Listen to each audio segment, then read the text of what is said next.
Hello and welcome back to my YouTube channel all about Himachal.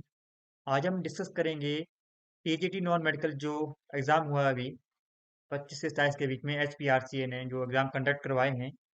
ये 27 दिसंबर को जो exam हुआ था सेकंड शिफ्ट का उसका जो एग्ज़ाम है वो हम आज डिस्कस करेंगे।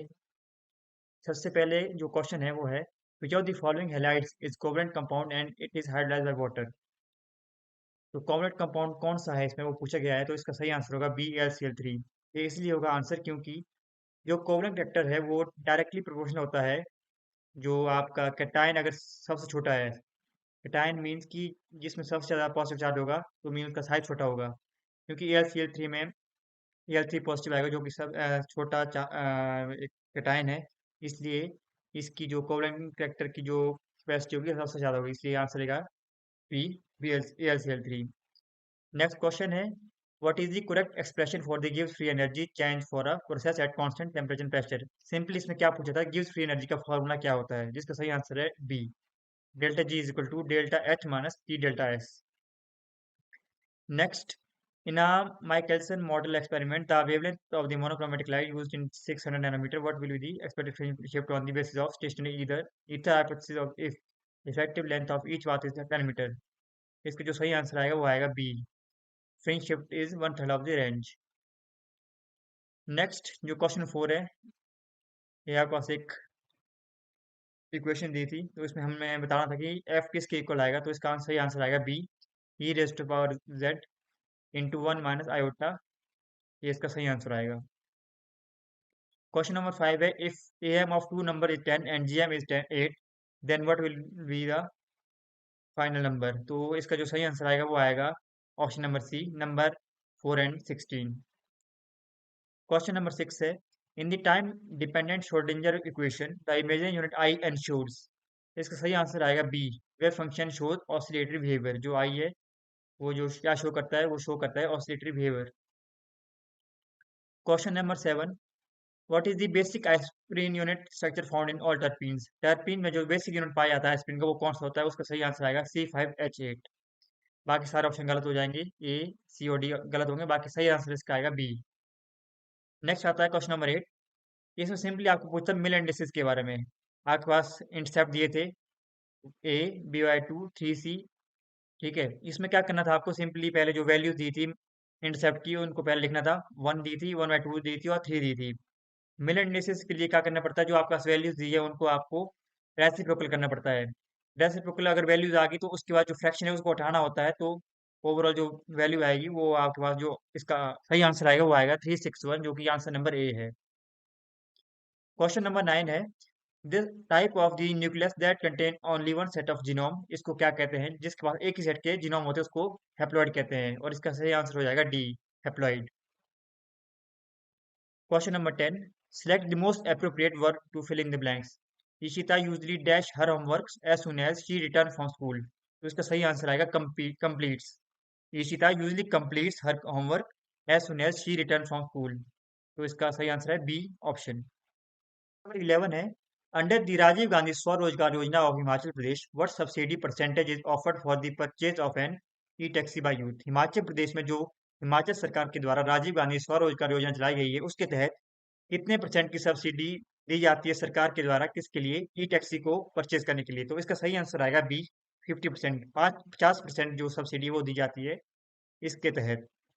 क्वेश्चन नंबर 12 है the equation x square minus 5x+6 is equal to 0, इसके रूट्स की वैल्यू क्या आएगी, तो इसका सिंपल आंसर आएगा 2 and 3। B answer is the correct. Question number 13 while para-nitrophenol is significantly more acidic than phenol due to the negative inductive and negative resonance effect of the nitro compound group, why is the acidity of meta-nitrophenol which lacks the negative inductive effect still considerably greater than phenol। ये बता रहा है कि जो Meta nitrophenol की जो acidity है वो क्यों ज्यादा है फिनोल से, तो इसका सही आंसर आएगा a field effects and the powerful negative inductive effect with dot electron density. Question number 14 है आपका ये वैल्यू दी है, इसका जो आउटपुट जो रिजल्ट क्या आएगा वो आएगा D 2π/3। Question number 15 select the correct one word substitution for the given group of words. A severe snowstorm characterized by the strong winds and low visibility। जो सीवियर स्टॉर्म होते हैं उनको हम दूसरे शब्दों में क्या कह सकते हैं, उन्हें कहते हैं ब्लिज़र्ड। तो इसका सही आंसर आएगा C, blizzard. Question number 16, for the points 011429 आपको क्या बताना था इसमें कि what is the interpolated value at x equal to 1.5, इसको यूज करके लैग्रेंज इंटरपोलेशन मेथड के थ्रू। तो इसका सही आंसर आएगा ए, 6.25। नेक्स्ट क्वेश्चन है question number 17, for an ideal gas the relation between delta H and delta U. इसका सिंपल सा फॉर्मूला है B, delta H equal to delta U plus delta N R T. तो ये बहुत ही simple question था। Question number 18, what is the key belief about children in inclusive education. Inclusive education में children के regarding कौन सा एक की बिलीफ है। तो इसका सही आंसर आएगा A, all children can learn and grow. जितने भी जो चिल्ड्रन होते हैं वो लर्न कर सकते हैं और ग्रो कर सकते हैं। Question number 19, the gradient of any scalar function is always. तो इसका सही आंसर आएगा perpendicular to its level surface. ये क्या होता है, इसके लेवल सरफेस के परपेंडिकुलर होता है। Question number 20, which of the following equation represents a line having distance under root 2 from origin and making the angle of 135 degree Celsius 135 degree which positive direction of x axis। तो इसका सही answer आएगा D, x plus y is equal to 2। Number 21, which river is associated with the area described as a man-made reservoir called Pongdam Lake, Maharana Pratap Sagar, created due to the construction of a major dam forming the Pongdam Wildlife Sanctuary। इसका सही answer आएगा Beas river, जो कि ब्यास कुंड से निकलती है, क्योंकि ब्यास के ऊपर ही पोंग डैम बना हुआ है जिसे महाराणा प्रताप सागर भी कहा जाता है। Question number 22, what is the slope intercept form of the line 2x plus 3y minus 6 is equal to 0। इसका सही आंसर आएगा B, y is equal to minus 2 by 3x plus 2। Question number 23, as announced in 2025 under the मुख्यमंत्री सेहत योजना, what is the maximum value of free medical treatment provided to each family in Punjab. Punjab में जो मुख्यमंत्री सेहत योजना के तहत एक योजना चलाई जा रही है, उसके तहत मैक्सिमम जो फ्री मेडिकल ट्रीटमेंट दी जाएगी हर एक फैमिली के लिए पंजाब में, वो कितनी है। तो इसका सही आंसर आएगा सी, 10 लाख पर एनम। तो 10 लाख पर एनम हर एक फैमिली को मिलेंगे फ्री मेडिकल ट्रीटमेंट के through. Question number 24, which region of Himachal Pradesh lies in the rain shadow zone and receive very little snow. Himachal के किस जिले में या फिर किस रीजन में सबसे कम वर्षा होती है। तो इसका सही आंसर आएगा स्पीति वैली। ये स्पीति वैली की अगर हम बात करें तो ये वो जोन है जहाँ पर बहुत कम वर्षा होती है हिमाचल प्रदेश में, और ये मोस्टली जो जंस्कार रेंज आती है तो उस रीजन में पड़ता है, जंस्कार रेंज में Spiti valley. Question number 25, dielectric has non uniform polarisation P, the bond volume charge density rho inside the dielectric is. इसका सही आंसर आएगा D. Question number 26, the electron affinity of fluorine is greater than that of fluorine because. इसमें हमने बताना है कि chlorine की electron affinity मतलब इलेक्ट्रॉन को गेन करने की क्षमता फ्लोरीन से ज़्यादा क्यों है। हम यूजली देखें कि जो फ्लोरीन है वो मोस्ट इलेक्ट्रोनेगेटिव एलिमेंट है हमारे पूरे पेरियोडिक टेबल में, लेकिन इसकी कम होती है क्लोरीन के मुकाबले। वो इसलिए क्योंकि जो क्लोरीन एक तो लार्जर है साइज में, दूसरा इसमें जो है लेस इलेक्ट्रॉन इलेक्ट्रॉन रिपल्शन होती है। फ्लोरीन क्योंकि साइज छोटा है इसका, इस वजह से क्या होगा कि जो इलेक्ट्रॉन है वो बहुत नजदीक होंगे, जिस वजह से उसमें इलेक्ट्रॉन इलेक्ट्रॉन रिपल्शन जो है ज्यादा होगी, इसलिए इसका सही आंसर आएगा option A. Question number 27, the gravitational attraction force between two particle of masses 5 kilogram and 2 kilogram is 6.67 into 10⁻12 Newton. और आपके पास ग्रेविटेशन कांस्टेंट का वैल्यू दी थी और साथ में आपको क्या निकालना था, सेपरेशन। इसके लिए सिंपल सा फॉर्मूला लगना था, F is equal to G into m1 m2 divide by R square. तो सिंपली आपने इसमें क्या निकालना था, आर निकालना था, जिसकी वैल्यू आनी थी 10। तो इसका सही आंसर है C is equal to 10। Next 28 question, if a plane cuts the crystallograph axis at intercept A B by 2 and infinity, what are the Miller indexes. Again एक और क्वेश्चन आपके इस शिफ्ट में मिलर इंडेक्सेस को related है। तो इसमें simple फिर से वही फंडा आपने करना था कि इंटरसेप्ट दिया आपके पास 1 1/2 एंड इन्फिनिटी, इनका रेसिप्रोकल करना था, और अगर इनके आपके पास फ्रैक्शन वाली वैल्यू आती है तो उसको उस वैल्यू से मल्टीप्लाई करना होता था ताकि आपको नॉर्मल वैल्यू आ सके, नॉन फ्रैक्शनल वैल्यू आए। तो इसका सही आंसर आएगा आपका ऑप्शन नंबर ए, 1 2 एंड 0। क्योंकि यहाँ से आप 1 1/2 एंड जब इन्फिनिटी को जब इसको जो इंसेप्ट दिए आपके पास इनको जब आप डिवाइड डिवाइड करोगे या फिर इनका रेसिप्रोकल लोगे तो ये बन जाएगा 1 2 और 1/∞, क्योंकि ये तो ऑलरेडी नॉन फ्रैक्शनल है, तो लास्ट वाला जो 1/∞ वो 0 के बराबर आता है, इसलिए इसका सही आंसर आएगा 1 2 0। Question number 29, the rotational barrier in butane reaches its maximum during the which conformation changes. जो रोटेशनल बैरियर है वो सबसे ज्यादा किन दो कन्फॉर्मेशन के बीच में आता है, तो इसका सही आंसर आएगा B, anti and fully eclipsed. Anti में क्या होता है, जो आपके पास ब्यूटेन में मिथाइल है, दो मिथाइल, वो बिल्कुल एक दूसरे के 180 डिग्री पे होंगे, जबकि फुल्ली एक्लिप्स्ड में क्या होगा, जो मिथाइल ग्रुप्स हैं वो बिल्कुल एक दूसरे के साथ होंगे, तो इस वजह से जो रोटेशनल बैरियर इन दोनों के बीच में सबसे ज्यादा होगा, इसलिए option B is the correct answer.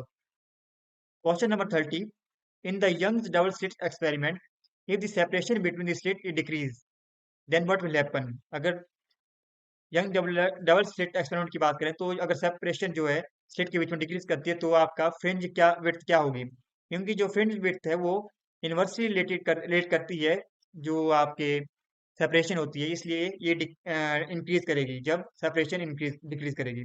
Hence the answer will be C, the fringe width will be increases. 31, in reciprocal space, Bragg's diffraction condition defined in terms of the incident wave vector, the scattered wave vector, and the reciprocal lattice vector. तो इसका सही answer आएगा D, k dash minus k is equal to g. Question number 32. Which policy provides financial assistance and subsidies for setting up self-employment venture in HP? कौन सी जो policy है वो provide कराती है क्या सब्सिडीज किसके लिए, सेल्फ एम्प्लॉयमेंट के लिए, तो इसका सही आंसर आएगा ऑप्शन नंबर ए, मुख्यमंत्री स्वावलंबन योजना। Question number 33, which of the following is essential for any interference experiment. इनमें से कौन सा जो इंटरफेरेंस एक्सपेरिमेंट के लिए है वो इसेंशियल है, तो इसका सही आंसर आएगा coherent sources. Question number 34, a child is born female when she inherits which combination of sex chromosome. इसमें आपको सेक्स क्रोमोसोम का बताना था कि कौन सा आएगा फीमेल के लिए, तो सिंपल सा क्वेश्चन था, तो इसका सही आंसर आएगा D, XX। Question number 35, which of the following gradations correctly describes the fill factor of a solar cell। तो इसका सही आंसर आएगा ऑप्शन नंबर सी, 35 का। Question number 36, a product mix problem is generally या, जो प्रोडक्ट मिक्स प्रॉब्लम है वो क्या होती है, it is a maximisation LPP। So the correct answer will be option number A. Question number 37, which of the following winds are described as strong, gusty, hot, dry wind blowing during the day in the summer season over the north and northwestern India।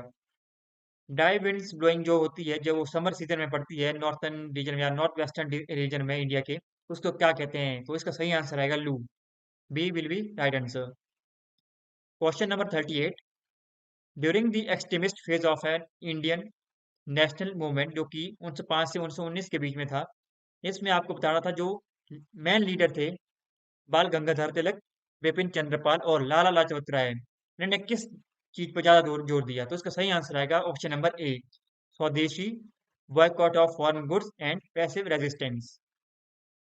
Question number 39, three resistors, 2 home 4 home 8 home, ये parallel connected है और आपको total current दिया 7 ampere का। आपको current बताना था किसके थ्रू, 2 होम रजिस्टर के थ्रू, तो इसका सिंपल, ये भी एक सिंपल क्वेश्चन आया हुआ था, इसमें सिंपली आपको करंट निकालना था 2 होम के थ्रू, तो इसका सही आंसर आएगा option number A, 4 ampere.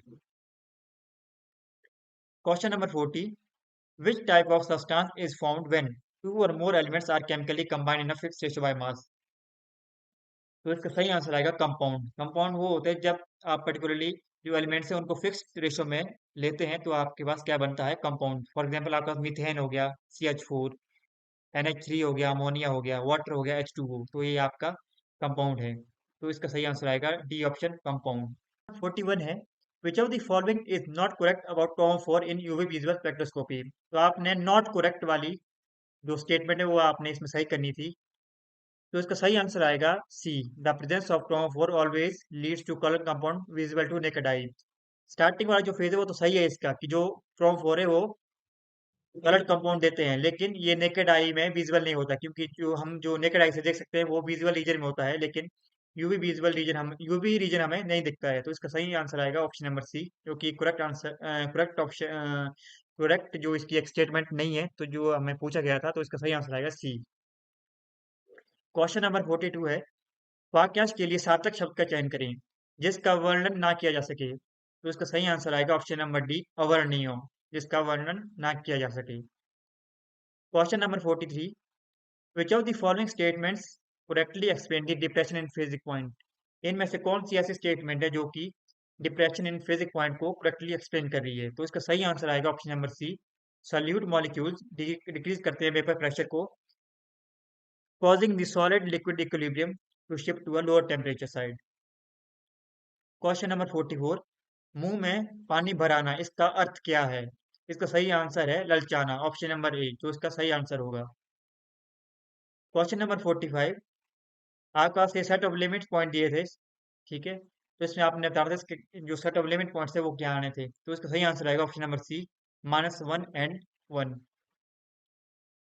Question number 46, the industrial policy resolution of 1956 emphasized on which of the following, जो इंडस्ट्रियल पॉलिसी रिजोल्यूशन हुआ था 1956 में, तो किस पे वो एम्फेसाइज कर रहा था, क्योंकि 1956 में हम अगर बात करें तो जो इंडिया और पाकिस्तान का पार्टीशन हुआ था 1947 में, तो हार्डली 8 से 9 साल हुए थे, तो उस टाइम किस चीजों पर जोर दिया गया था, तो इसका सही आंसर आएगा option number D, growth of heavy industries. बाकी सारे ऑप्शन इसके गलत हो जाएंगे, फुल प्राइवेटाइजेशन ये भी गलत आएगा, बी गलत और ए गलत है, इसका सही आंसर आएगा D, growth of heavy industries. Question number 47, आपके पास ये वैल्यू दी थी लेट टी आर क्यूब ये बी अली ने ट्रांसफॉर्मेशन दी थी आपके पास, आपको पूछा था then which of the following statement is correct, इसके लिए कौन सी स्टेटमेंट है वो करेक्ट है, तो इसका सही आंसर आना था टी हैज रैंक 2। नेक्स्ट है 48 question, mixing baking soda with dash जो फॉर्म करता है fizz, making it useful as a cleaning agent in the kitchen, तो इनमें से हमें बताना था कि किसको हम जब बेकिंग सोडा के साथ मिक्स करते हैं तो वो एक फिज बनाता है जो कि as a cleaning agent use होता है, तो इसका सही आंसर आएगा vinegar. Question number 49, which one of the following complex has coordination number 4 and is square plane geometry, तो इसमें हम आपको बताना था कि इनमें से किस कंपाउंड का कोऑर्डिनेशन नंबर 4 है और वो एक है स्क्वायर प्लेन ज्योमेट्री, तो इसका सही आंसर आएगा option number B, PtCl4 2 negative.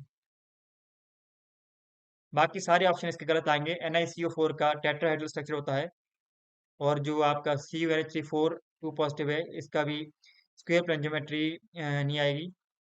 Next जो FeCN ये तो ऑक्टाहेड्रल कॉम्प्लेक्स आ गया आपके पास, और इसमें जो कोऑर्डिनेशन नंबर है वो भी 6 है।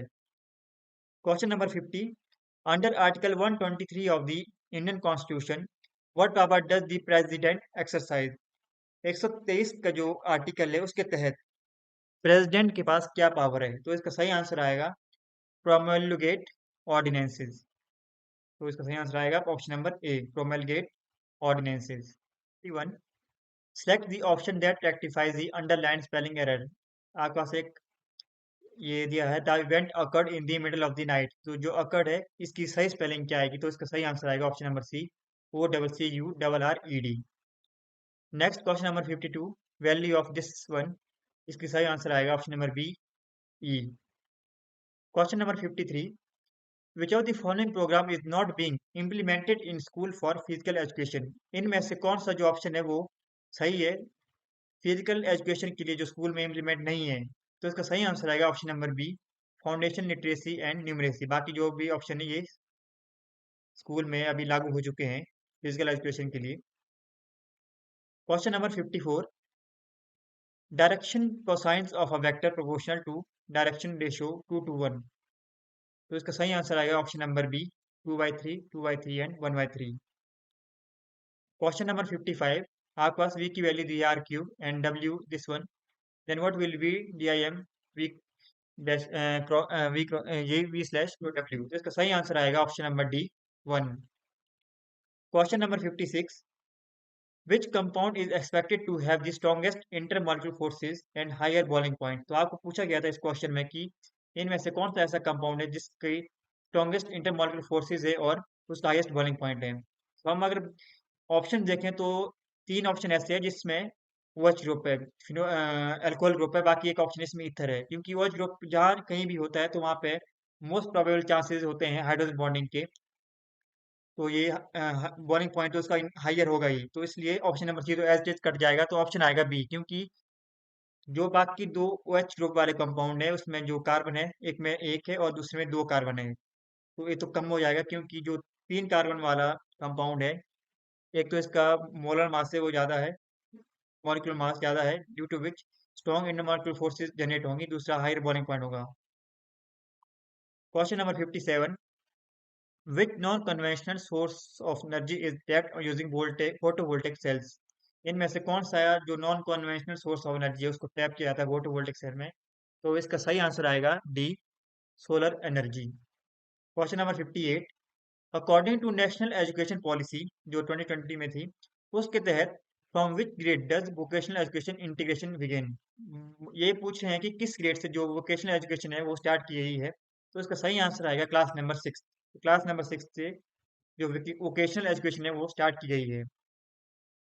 Question number 59, according to special theory of relativity the speed of light, special theory of relativity के अकॉर्डिंग जो स्पीड ऑफ लाइट क्या है, it is same for observer in different inertial frame of reference, तो इसका सही answer आएगा option number A. Question number 60, removable discontinuity occurs, एक जो रिमूवेबल डिसकंटिन्यूटी होती है वो कब होती है, तो इसका सही आंसर आएगा option number B, limit exist but f is not equal to limit. 61 है, आपने इसका जो जनरल सोल्यूशन बताना था, x double dash plus x is equal to zero, तो इसका सही आंसर आएगा option number D, x is equal to C1 cos t plus C2 sin t। Question number 62, the anomalous given effect reduces to normal given effect when, जो anomalous given effect है वो कब normal given effect में change होता है, तो इसका सही आंसर आएगा ऑप्शन नंबर डी, जब एस एक जीरो के बराबर होता है। Question number 63, the sale production of distribution of alcoholic beverages in Himachal Pradesh is regulated under the which legislation, जो हिमाचल प्रदेश में सेल होती है, प्रोडक्शन होती है, डिस्ट्रीब्यूशन होती है किसकी, जो अल्कोहलिक बेवरेजेस होती है, तो वो किस लेजिस्लेशन के अंतर्गत आता है, तो इसका सही आंसर आएगा option number B, Himachal Pradesh excise act जो कि 2011 में आया था। Question number 64, double diffraction is observed when unpolarised light enters, जो डबल डिफ्रैक्शन है वो कब ऑब्जर्व होता है, जब जो अनपोलराइज्ड लाइट है वो एंटर करती है एनासोट्रॉपिक क्रिस्टलाइन मीडिया में, तो इसका सही आंसर आएगा option number B. Question number 65, which of the following compound is most reactive towards nitration, इनमें से ऐसा कौन सा कंपाउंड है जिसमें नाइट्रेशन बहुत इजीली होगी या फिर मोस्ट रिएक्टिव है, तो इसका सही आंसर आएगा option number C, phenol. Nitration में यूजली क्या होता है कि जब जो अटैकिंग ग्रुप होता है वो होता है NO2 पॉजिटिव, जो कि एक इलेक्ट्रोफाइल की तरह एक्ट करता है। अगर आपके पास इलेक्ट्रोफाइल आ रहा है तो इलेक्ट्रोफिलिक सब्स्टिट्यूशन रिएक्शन होगी। अब इसमें क्या है, जिस पे अटैक होगा वो इलेक्ट्रॉन रिच होना चाहिए, तो हम देखें तो फर्स्ट जो ऑप्शन दिया गया है नाइट्रोबेंजीन, ये तो एक इलेक्ट्रॉन विड्रॉइंग ग्रुप है, तो इसमें ऑलरेडी जो इलेक्ट्रॉन डेंसिटी वो कम होगी। दूसरा बेंजीन ये तो न्यूट्रल है। सी डी में क्या है कि जो सी ऑप्शन है इसमें फिनोल है, जिसमें ऑक्सीजन OH है, ठीक है। OH के पास होते हैं लॉन पेयर ऑफ इलेक्ट्रॉन, जबकि डी जो टॉल्यून है इसमें CH3 है। CH3 जो है वो इंडक्टिव इफेक्ट शो करता है, लेकिन फिनोल के पास है OH जिसमें है लॉन पेयर ऑफ इलेक्ट्रॉन, जो कि मीजोमेरिक इफेक्ट शो करते हैं, या कि लॉन पेयर के थ्रू अपने इलेक्ट्रॉन को डोनेट करते हैं, इसलिए phenol is more reactive towards nitration than toluene. Hence, the answer of 65 question should be C. Question number 66. Which policy aims to reduce gender discrimination in schools?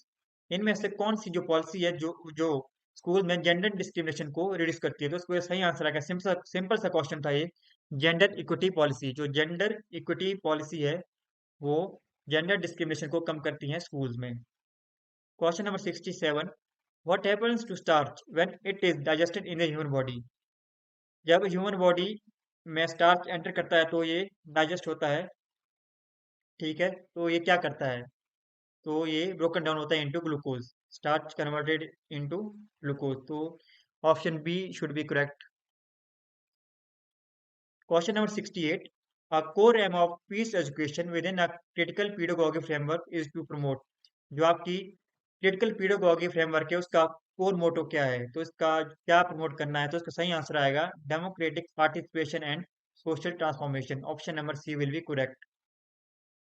Question number 69, which of the following is not correct regarding the stereochemical outcome of SN1 and SN2 reaction? इसमें से कौन सा जो option या statements है वो SN1 और SN2 के लिए सही नहीं है। तो यहाँ पे भी बच्चे बहुत सारे गलती करेंगे, करेक्ट लगा के आएंगे। तो इसमें पूछा गया है नॉट करेक्ट, तो इसका सही आंसर आएगा option number B. SN1 reaction result in 100% retention of configuration. अगर मैं SN1 और SN2 की बात करूं तो जो SN1 रिएक्शन है इसमें कार्बोकेटान बनता है। तो जो उसके बाद जो एंटरिंग ग्रुप होता है वो दो साइड के थ्रू अटैक कर सकता है, बैक साइड और फ्रंट साइड, तो जिसमें कि दो तरह के प्रोडक्ट बनते हैं जिन्हें रेसमिक मिक्सचर कहा जाता है। वेरे जो SN2 रिएक्शन है इसमें क्या होता है, जब जो लिविंग ग्रुप है वो डिवाइड करता है उसी टाइम ही अटैकिंग ग्रुप अटैक करता है। तो ये SN2 रिएक्शन है, तो इसलिए इसका जो गलत नॉट करेक्ट वाला जो ऑप्शन आना था वो आना था ऑप्शन नंबर बी, कि जो SN1 रिएक्शन है उसमें 100% रिटेंशन नहीं होती है क्योंकि इसमें रेसमिक मिक्सचर बनता है। Question number 70, what is the name given to the current that is set up in the coil due to relative motion between the coil and magnet?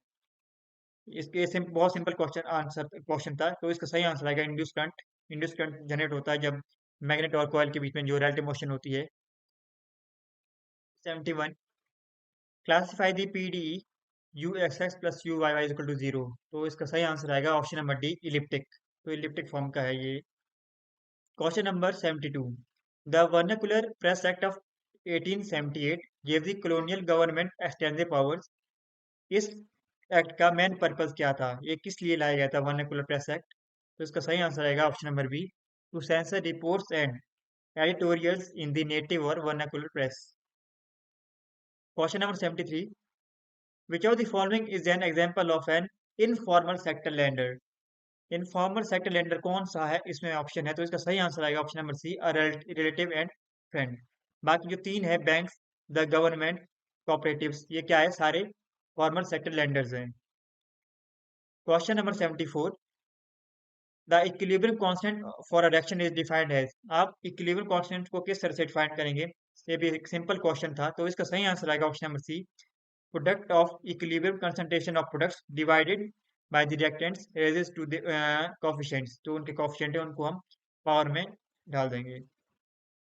Question number 75, आपके पास ये पावर सीरीज दी गई थी तो इसको convert करना था, तो इसका सही आंसर आएगा option number C, 2/2 - x।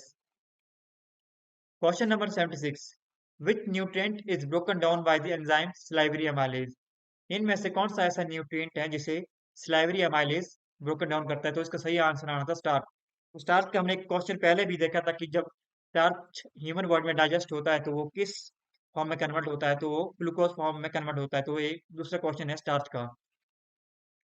Question number 77, आपके पास 6 पीपल हैं, HIJKUV, ठीक है। इसमें आपको सबसे पहले जो डिफरेंट स्टेटमेंट दी थी, सबसे पहले इन्होंने कहा था कि 6 फ्लोर है, ठीक है। Lower most floor in the building is number 1, बाकी floor above it is number 2, then so on to up to 6।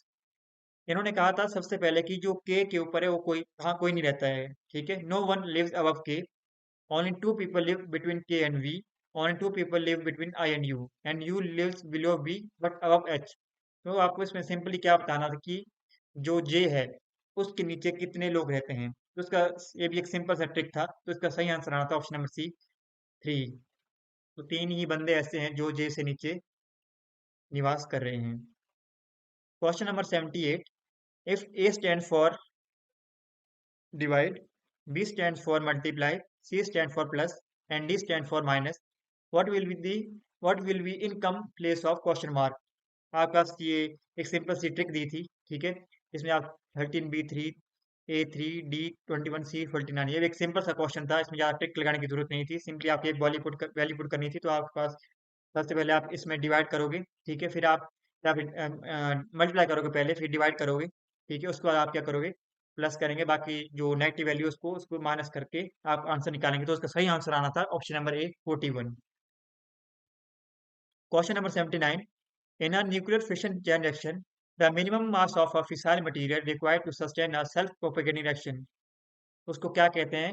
That is called a critical mass. एक पर्टिकुलर न्यूक्लियर फिशन रिएक्शन होती है, तो जो सेल्फ प्रोपेगेटिंग रिएक्शन है उसको sustain करने के लिए आपके पास मिनिमम मास की जरूरत पड़ती है, तो उसको क्रिटिकल मास कहा जाता है। तो option B will be correct.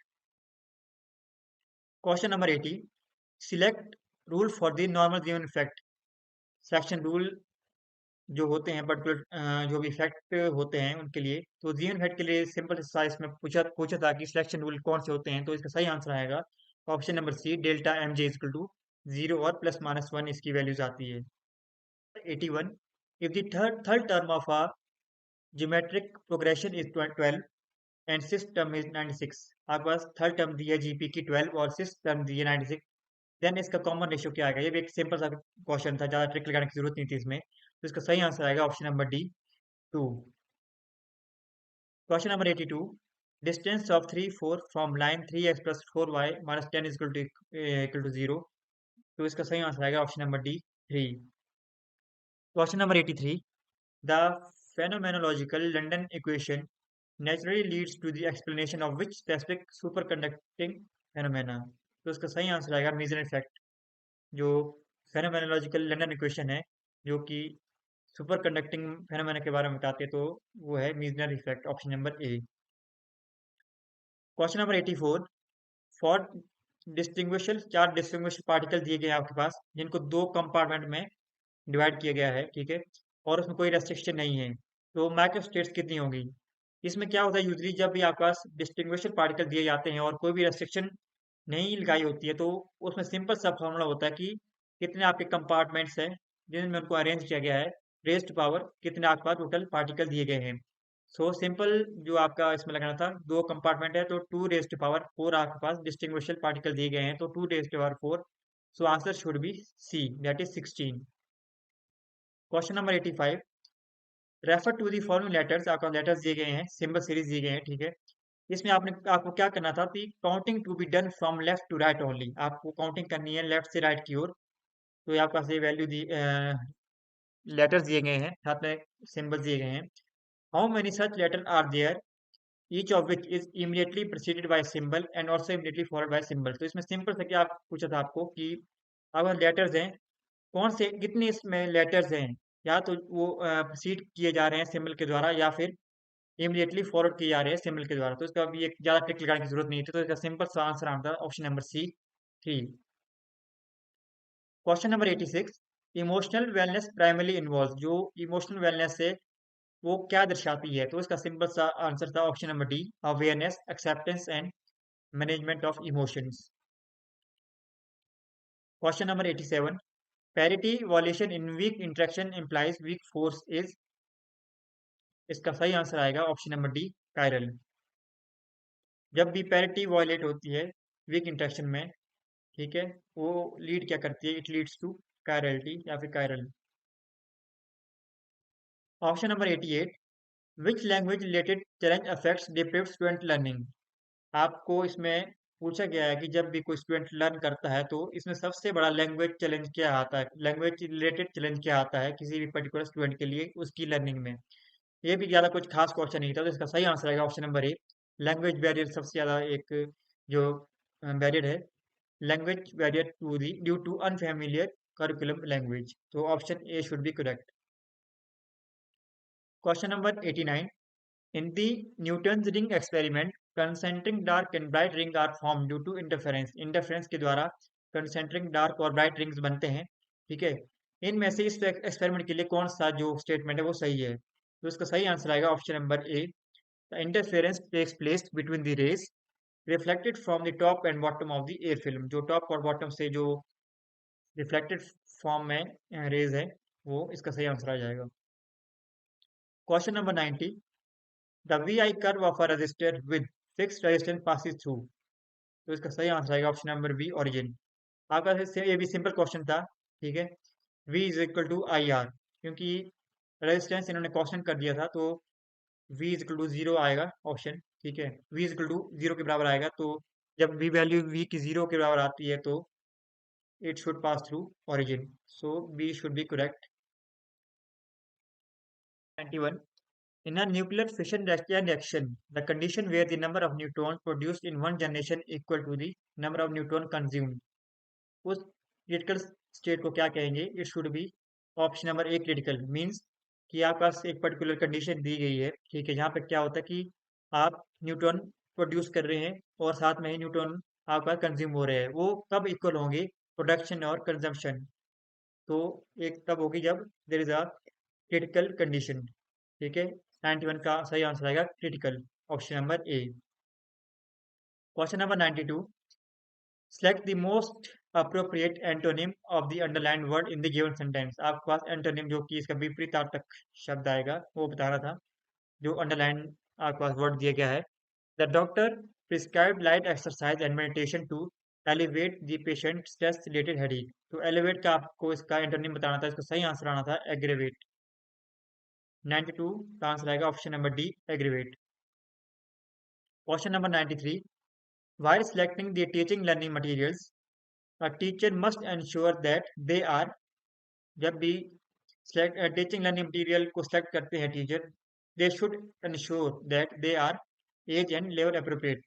बाकी जो भी ऑप्शन है, ऑप्शन नंबर एक्सपेंसिव कॉम्प्लेक्स से गलत आएगा, ओनली विजुअली अट्रैक्टिव ये भी गलत है, और डिजाइन फॉर एंटरटेनमेंट ओनली ये भी गलत है। तो इसका सही आंसर आएगा option number D age and level appropriate. Question number 94, in 1946, sorry 1846, 1846 में from which ruler did the British take control of Lahore and Kullu. जो अंग्रेज थे उन्होंने लाहौर और कुल्लू को किससे छीना था 1846 में। तो उसमें जो यहाँ पे जो रूल कर रहे थे वो थे महाराणा दिलीप सिंह। ठीक है, Maharaja Dilip Singh. Option number D should be the correct answer. बाकी जो भी इसकी आंसर है वो ऑप्शन है वो गलत आएंगे। डोगरा जम्मू ये तो बिल्कुल नहीं आएगा। जो महाराजा ग्वालियर है वो तो ग्वालियर के राजा महाराजा थे। राजा सिरमौर ये भी नहीं आना इसका आंसर। तो it should be option number D Maharaja Dilip Singh. Question number 95, निम्नलिखित में से कौन सा वाक्य वर्तनी की दृष्टि से शुद्ध है। इनमें से जो आपका चार ये ऑप्शन दिए गए इसमें से सबसे शुद्ध कौन सा है। तो इसका सही आंसर आना था ऑप्शन नंबर ए, मैं आपसे मिल नहीं सका, इसका मुझे खेद है। बाकी हम देखें जो ऑप्शन और ऑप्शन है, उत्तर प्रदेश में नगरी भाषा बोली जाती है, इसका जो गलत प्रोनाउंसिएशन है वो है नगरी, इस तरह आ रहा था नागरी, या फिर देवनागरी हो सकता है। उत्तर प्रदेश में देवनागरी भाषा बोली जाती है। पृथ्वी का रूप तिराछा नहीं है, तो इसका तिरछा तिराछा है वो गलत है, तो इसका तिरछा आना था। ऑप्शन नंबर डी में है मेरे बेटा ने एक एक बम्बई से आकर मुझे परेशान कर दिया, ये भी गलत है, एकाएक आना था इसका। तो it should be option number A which is correct option. Question number 96, let G be a group. आपका जी ग्रुप दिया गया है, then the quotient group G by H is a group if G by H क्या होगा। इसका सही answer आएगा option number B, H must be a normal subgroup of G. तो सही आंसर आएगा 96 का option number B.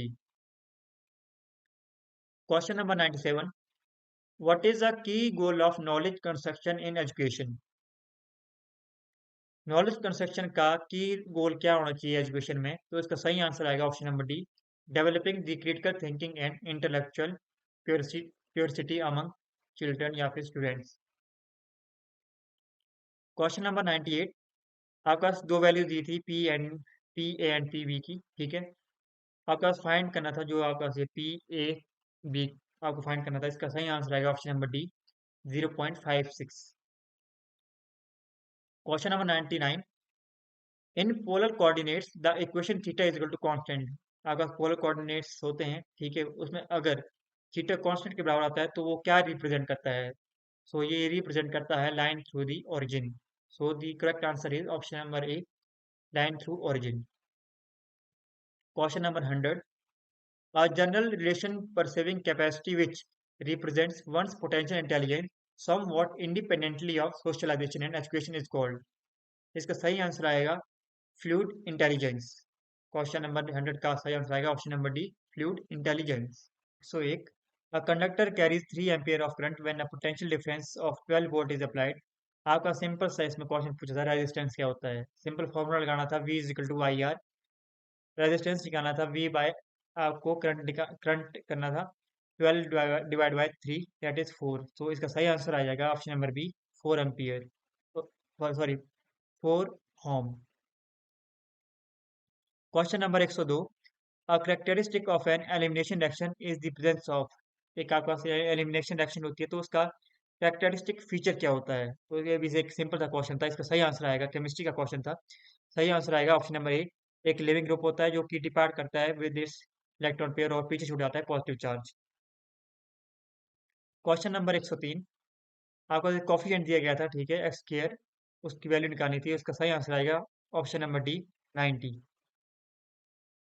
Question number 104, under the agricultural loan interest subvention scheme announced in Himachal Pradesh budget 2025-26, farmers with agricultural loan up to the what monetary limit are eligible to one time statement policy?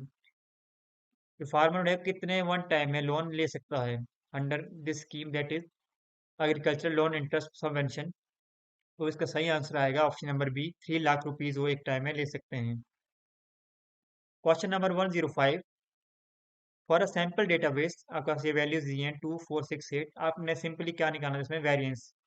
Variance में कोई ज़्यादा कुछ इसमें ऐसा बढ़ती नहीं माना कि बहुत हार्ड क्वेश्चन पूछ लिया, तो इसमें सिंपली क्या करना था, आपके पास चार वैल्यूज दी थी, इनका आपने सम निकालना था, सम निकाल दिया, जो आपके पास मीन वैल्यू आनी थी, जो मीन आया उसके बाद इंडिविजुअल जो वैल्यू है उससे उसको माइनस करना था, उसका स्क्वायर करना था, जो स्क्वायर करने के बाद आपके पास वैल्यूज आती है तो उनको सम करना था, फिर सम करने के बाद जो आपका वैल्यू आती है उसको डिवाइड करना था किससे, n-1, जहाँ पे आपके पास n है, टोटल जो वैल्यूज दी है, चार वैल्यूज दी है, तो n-1 मीन्स 4-1 डिवाइड बाई 3, तो जो टोटल सम आपका ओवरऑल आएगा दैट डिवाइड बाई 3, तो आपका आंसर सही आएगा option number C, 20/3। Question number 106, the electrical conductivity of a metal primarily involve the scattering of electrons, ठीक है, located near which feature in momentum space, वो momentum space के किस फीचर में लोकेट करता है, तो इसका सही आंसर आएगा Fermi surface, that is option D is the correct answer of 106। Question number 107, why can small catalyst particles sometimes show lower selectivity even though direction rate is higher? ये बोल रहे हैं कि जो स्मॉल कैटलिस्ट है वो show lower selectivity show क्यों करते हैं, ठीक है, इवन दो, लेकिन वो रिएक्शन रेट को इंक्रीज करते हैं, तो इसका सही आंसर क्या आएगा ऑप्शन नंबर सी, बिकॉज जो सरफेस एरिया होता है, ठीक है, because greater surface area allow more side action to occur, जितनी ज़्यादा आपका सरफेस एरिया होगा उतनी ज़्यादा साइड एक्शन की होने के चांस भी ज़्यादा होंगे, तो option C will be correct. Question number 108, which of the following function does not satisfy the condition of Rolle's theorem on given interval? आपका रोल थ्योरम का जो ये दिए गए हैं वैल्यूज ऑप्शन, तो इसमें से बताना कि कौन सा फॉलो नहीं करता है, तो इसका सही आंसर आना था ऑप्शन नंबर सी।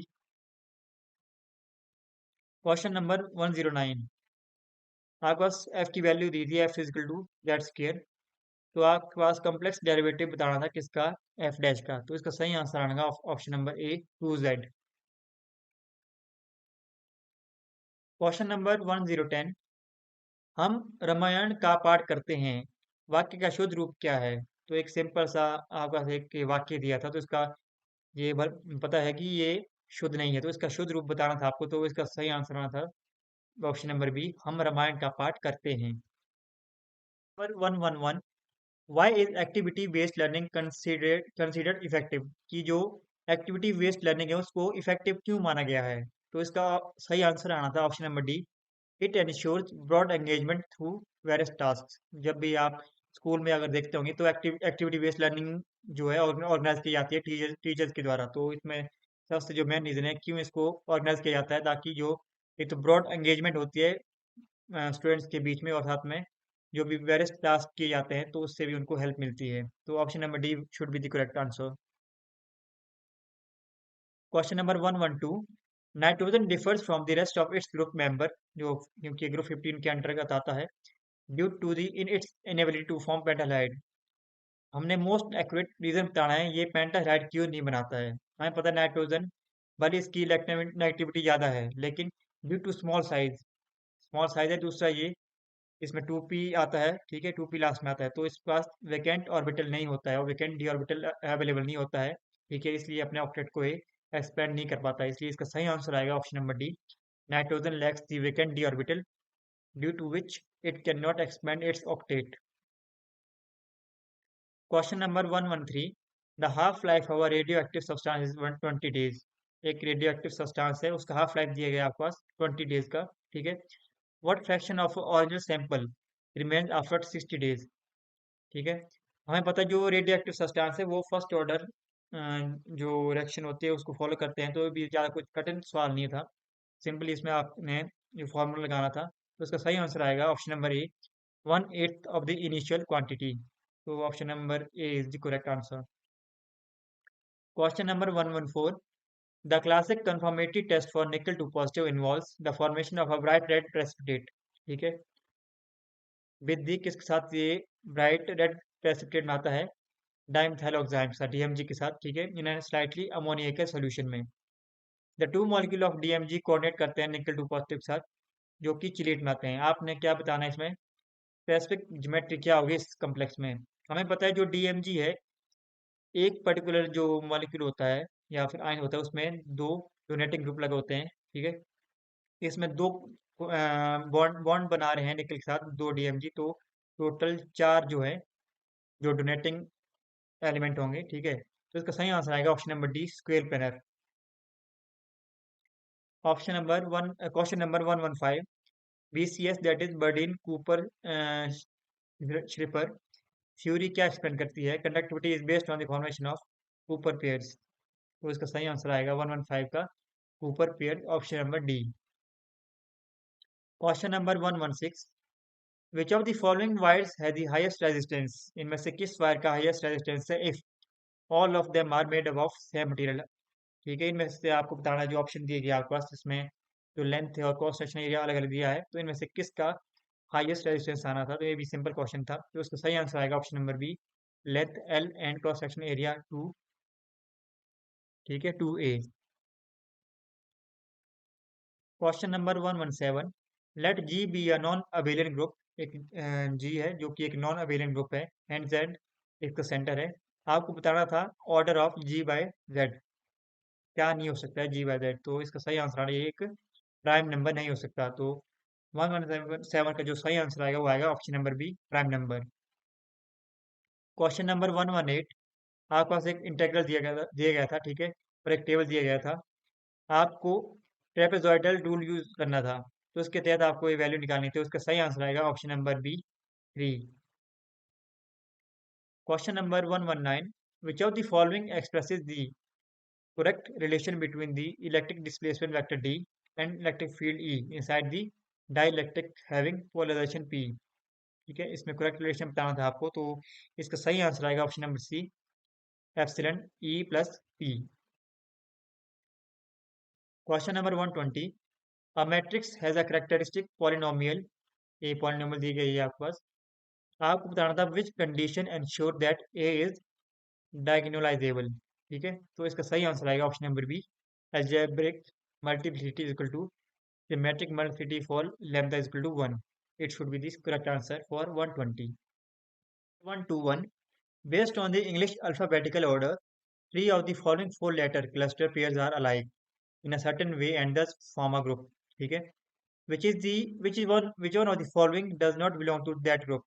आपके पास नोट भी दिया गया है, मेन चीज इसमें नोट वाला है। ठीक है, the odd one out is not based on the number of consonants, vowels or their position। तो आपका चार ऑप्शन दिए गए हैं, इनमें से तीन ऐसे पेयर जो एक जैसे हैं, बाकी ये चौथा पेयर है वो अलग है। तो इसमें सिंपल आपका ऑप्शन डी आएगा, QRNKP। बाकी तीन ऑप्शन हम देखें, जो एन ओ है इनके पास प्लस एक का डिफरेंस है, एच आई में एच के बाद आई आता है तो एक का डिफरेंस है। फर्दर जो TU है, टी के बाद यू आता है, ठीक है, एन के बाद ओ आता है, ये भी ठीक है, ये भी ठीक है। डब्ल्यू के बाद एक्स आता है, साथ में क्यू के बाद आर आता है, तो एक क्या डिफरेंस है? क्यू के बाद आर आता है लेकिन के के बाद पी नहीं आता, इसमें डिफरेंस आता है 5 का। तो इसमें पूछा गया कि बाकी तीन तो एक जैसे हैं लेकिन जो चौथा है वो अलग है तीनों से, तो इसका सही आंसर आएगा option number D, QRKP। Question number 122, which feature of the language refers to the arbitrary relationship between symbols and their meaning? ठीक है, इसमें आपको सिंपली क्या पूछा गया है कि लैंग्वेज का वो कौन सा फीचर है जो कि रिलेशनशिप बताता है किसके बीच में, वर्ड्स और उनके मीनिंग के बीच में? तो इसका सिंबल का क्वेश्चन था, सिंबलिज्म। सिंबल के थ्रू मोस्ट प्रोबेबली टीचर्स भी ये फॉलो करते हैं कि सिंबल के थ्रू बताने की कोशिश करते हैं कि फॉर एग्जांपल कोई खाना खा रहा है, सिंबलाइज करता है भाई वो क्या कर रहा है, वो खाना खा रहा है। या फिर फॉर एग्जाम्पल आपके पास किसी शेर का कोई एक रख देते हैं कि उसका लकड़ी का जो बनाया है वो शेर का कोई वो है। ठीक है, तो वो बोलेंगे किसका है, शेर का है। तो एक सिंबलिज्म है उसका, किसका, लॉयन का। तो हम बोलेंगे जो सिंबल और उनके मीनिंग के बीच में जो लैंग्वेज है उसको क्या बोलेंगे, सिंबलिज्म। तो option D is the correct answer. Question number 123, parts of a sentence are given below while the first part in the correct place, ठीक है, फर्स्ट पार्ट जो S1 है वो अपने पोजीशन पे ही है, फर्स्ट पे ही है। द रिमेनिंग पार्ट आपके पास दिए गए हैं PQRS, उनको अरेंज करना है आपने, ठीक है, ताकि एक मीनिंगफुल और कोहेरेंट सेंटेंस बने, ठीक है। आपके पास ये ऑप्शन दिए थे। S1 she miss the seminar, P दिया था from Delhi, Q because of flight, R was late and S due to bad weather. इसका जो मोस्ट अप्रोप्रिएट आंसर आना था it was option number D, QPRS। तो ये इस तरह से होगा, शी मिस द सेमिनार, ठीक है, she miss the seminar because her flight, she miss the seminar because her flight, पहले क्यू आएगा उसके बाद आएगा P, because because her flight from Delhi, उसकी फ्लाइट जो दिल्ली से है वो डिले हो गई थी, ठीक है, वॉज डिलेड, किसकी वजह से, due to bad weather. She miss the seminar because her flight from Delhi was delayed, किसकी वजह से, ड्यू टू बैड वेदर। तो इसका सही आंसर आएगा option number D, QPRS। Question number 124, यह भी काफी सिंपल सा क्वेश्चन पूछा गया था, हिंदी हिंदी का, ठीक है। तुम डैश कैसे रह सकोगे, ठीक है, आपकी डैश जगह बनना था, तो इसका सिंपल सा आंसर आना था ऑप्शन नंबर डी, वहां। तुम वहां कैसे रह सकोगे। क्वेश्चन नंबर 125, इसमें फिर से आपको एक सार्थक शब्द का प्रयोग इसमें करना था, जो आपके पास दिया गया था वाक्यांश, जो दिखाई ना पड़े, इसके लिए सार्थक शब्द क्या हो सकता है। तो इसका सही आंसर आना था अदृश्य। तो बी इसका सही आंसर होगा। Question number 126, wellness emphasize, wellness का अर्थ क्या है, ठीक है। इसका सही आंसर है option number C, emotional and social wellbeing, it is wellness. Question number 127, in which year did the British make Shimla their summer capital, कौन से साल में अंग्रेजों ने शिमला को समर कैपिटल बनाया था। तो इसका सही आंसर आएगा option number B, 1864। Question number 128, आपके पास दो मैक्रो स्टेट्स दी गई हैं ए एंड बी, उनकी मल्टीप्लिसिटीज दी गई है आपके पास, ठीक है। आपके पास फिर स्टेटमेंट्स दी गई हैं चार, इनमें से आपको बताना है कि कौन से जो कॉम्बिनेशन है वो सही है, किसके लिए, स्टैटिस्टिकल एंट्रोपी के लिए। तो इसका सही आंसर आएगा option number B, 1 and 2। Entropy increases with the number of accessible microstates, ठीक है, क्योंकि एंट्रोपी डायरेक्टली रिलेट करती है माइक्रो स्टेट के साथ। दूसरा जो ऑप्शन बी है, macrostate with the greatest multiplicity always has higher entropy, अब जिसकी जितनी ज़्यादा मल्टीप्लिसिटी होगी उसकी उतनी ज़्यादा एंट्रोपी होगी, इसलिए क्योंकि हमें इसमें करेक्ट पूछा था, तो इसका सही आंसर आएगा option number B, 1 and 2। Question number 129, the fastest rate of convergence is for the dash method, किस मेथड के लिए सबसे फास्टेस्ट रेट ऑफ कन्वर्जेंस होता है। तो इसका सही आंसर आएगा option number C, Newton Raphson. Question number 130, which article of the Constitution clearly states that the state shall promote, with exceptional cases, the educational and economic interest of the weaker section of people, and in particularly of the SCs and STs, and shall protect them from social injustice। तो simple जो भी हमारे minorities हैं, SC STs, ठीक है, उनके लिए कौन सा जो आर्टिकल है, तो उसका सही आंसर आएगा option number D, article 46। Number 131, दिए गए वाक्य में एक वर्तनी त्रुटि है, ठीक है, आपका एक वाक्य दिया गया है, इसमें त्रुटि बताई गई है, ठीक है, उसको आपने पहचानना है और उसको शुद्ध करना है। किशोर अवस्था में अधिकतर लोग उदंड ही होते हैं, तो इसमें आपने बताना था इस वाक्य में कौन सा जो शब्द है वो गलत है। तो इसका सही आंसर आएगा सी, उदंड। उदंड अगर हम बात करें तो उदंड किस तरह से लिखा जाता है, उदंड हम यूज, जैसे हम कद्दू देखते हैं, कद्दू कद्दू में हम क्या करते हैं, आधा दो फिर दो लगाते हैं, दो और ऊ की मात्रा, ठीक है, कद्दू। तो दो इसमें ये वाला नहीं आएगा, वो कद्दू वाला दो आएगा। तो it should be option number C, उदंड, क्योंकि इसमें किशोर अवस्था में अधिकतर लोग उदंड हुई होते हैं, तो इस तरह का ये वाक्य आपके पास दिया गया था। तो इसका सही आंसर आएगा ऑप्शन नंबर सी।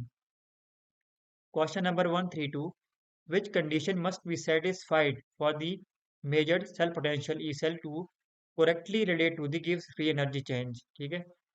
इसका सही आंसर आएगा option number B, the cell must be operate reversibly, ठीक है, with no current flow and constant composition. Question number 133. When a Fresnel zone plate of a focal length f is illuminated with monochromatic light, what happens to its focal length if wavelength आप double कर देते हैं किसकी light की? ठीक है, वो wavelength पे क्या असर पड़ता है? तो इसका सही आंसर आएगा ऑप्शन नंबर ए, ये f/2 बनती है।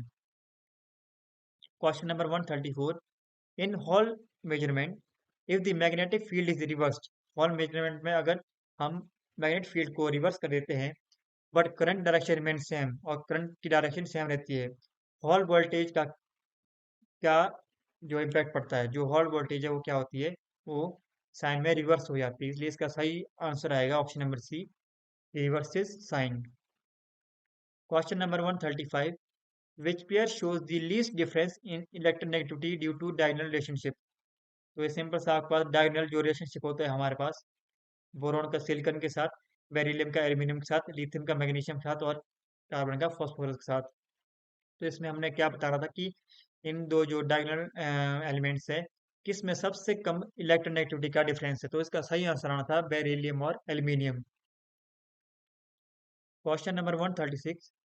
विच reagent selectively oxidize the primary alcohol to aldehyde in the presence of secondary alcohol और ये without further oxidation to carbonic acid? हमें बताना था सिंपली कौन सा इसमें सिलेक्टिवली ऑक्सीडाइज करता है प्राइमरी अल्कोहल को एल्डिहाइड में, तो जो सिलेक्टिव आपका रिएजेंट होता है वो होता है PCC in, methylene chloride, that is pyridinium chlorochromate.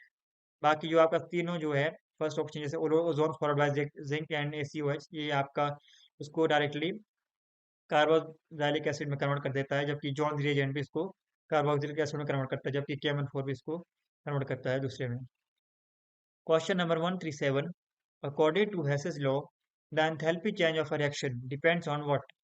इसका सही आंसर आएगा option number C, initial and final state of the system. तो अभी सिंपल सा क्वेश्चन था हेस लॉ से, option C is the correct answer. Question number 138. आसमान से गिरे खजूर में अटके, ठीक है, आसमान से गिरे खजूर में अटके, इसका सही अर्थ बचाने, ये भी एक सिंपल सा आपके पास लोकोक्ति दी गई थी, ठीक है, इसका सही आंसर आएगा ऑप्शन नंबर सी, एक मत्स्य से निकलकर दूसरी में फंसना। Question number 139. A clamping circuit is used, एक क्लैंपिंग सर्किट को यूज किया जाता है to perform which of the following function, किस फंक्शन के लिए क्लैंपिंग सर्किट को तो यूज किया जाता है? इसका सही आंसर आएगा option number C, to shift the entire DC level of an input signal without significantly changing its waveform. So option C will be correct. Question number 140. The hazards of mining section describes risks like collapsing mine roofs and inundation. What mitigation measure could reduce the risk to miners from poisonous gases released during the mining? तो एक simple सा question था ये भी mining से related कि भाई हम जो उन माइनिंग में जो वर्कर्स होते हैं उनकी लाइफ को किस तरह से हम रिस्क, उनकी जो लाइफ की रिस्क है वो कम कर सकते हैं, तो इसका सही आंसर आएगा option number C, ensuring the proper ventilation होना चाहिए उनके लिए, ठीक है, system in the underground system या mines. So option C will be correct. Question number 141. Let B a Hermitian, ठीक है, as well as unitary matrix है, आपको बताना था इसमें इनकरेक्ट स्टेटमेंट कौन सी है? इसका सही आंसर आएगा C, eigen values of AR iota N minus iota. 142. Which of the following data sets has the largest standard deviation? आपको बताना था जो ऑप्शन दिए गए हैं आपके पास, इसमें से कौन से डेटा सेट में लार्जेस्ट स्टैंडर्ड डेविएशन देखी गई है, तो इसका ये भी एक सिंपल सा क्वेश्चन दिया गया था स्टैंडर्ड डेविएशन के रिगार्डिंग, तो इसका सही आंसर आएगा option number A, 2, 10 and 18। Question number 143. Select the most appropriate article to complete the sentence. आपके पास एक सेंटेंस दिया गया था, इसको कंप्लीट करना था आपको। They build dash hotel on the edge of the cliff, ये भी एक सिंपल सा आपके पास सेंटेंस दिया गया था, तो इसका सही आंसर आएगा option number D, A, they build a hotel on the edge of the cliff. बाकी बी और सी तो इसमें कतई नहीं आने थे। फर्स्ट ना था स्टूडेंट ने कहाँ पर ऑप्शन नंबर ए में दा, क्योंकि इसमें होटल का नाम नहीं दिया गया था, मतलब होटल को स्पेसिफाई नहीं किया था किस नाम से है वो, तो इसलिए option D should be the correct answer, they build a hotel on the edge of the cliff. Question number 144. Calculate the Poisson ratio for copper, copper के लिए पॉइजन रेशियो निकालना था, ठीक है, आपके पास Young modulus and bulk modulus दिए गए थे और ऊपर के 120 गीगा पास्कल और 140 गीगा पास्कल। इसका भी एक सिंपल सा क्वेश्चन दिया गया था आपके पास, तो इसका सही आंसर आएगा option number A, 0.36। Question number 145, which of the following is not correct. फिर से अगेन वही क्वेश्चन है, नॉट करेक्ट पूछा है। ये हमेशा ध्यान रखना होता है कि जब भी आप क्वेश्चन पढ़ते हैं तो आप देख लेने के बाद जरूर कि पूछा क्या गया है, करेक्ट पूछा गया है कि नॉट करेक्ट पूछा गया है। तो क्योंकि नॉट इसमें थोड़ा हाईलाइट किया गया है, नॉट करेक्ट पूछा है, ठीक है। जिसके regarding halogen carrier in aromatic halogenation, जब भी एरोमेटिक हेलोजिनेशन होती है तो हेलोजन कैरियर के रिगार्डिंग आपने इसमें नॉट करेक्ट स्टेटमेंट बतानी है। तो इसका सही आंसर आएगा option number D, halogen carries carrier enhance the reactivity of both benzene and halogen molecule. तो एक करेक्ट स्टेटमेंट नहीं है, कौन सी, ऑप्शन नंबर डी। बाकी जो भी आपके पास ऑप्शन हैं ए बी सी सही है। जो हेलोजन कैरियर वो सिंपली हेलोजन मॉलिक्यूल की ही रिएक्टिविटी इंक्रीज करते हैं, ना कि बेंजीन की। क्वेश्चन नंबर 146, आपका F double dash is equal to zero के बराबर दिया गया है, ठीक है। और F double dash changes sign at X naught. तो एक्स नॉट आपने बताना था क्या है, तो इसका सही आंसर आएगा option number A, a point of inflection of F. Question number 147, for the Y is equal to X raise to power 2 E raise to power x.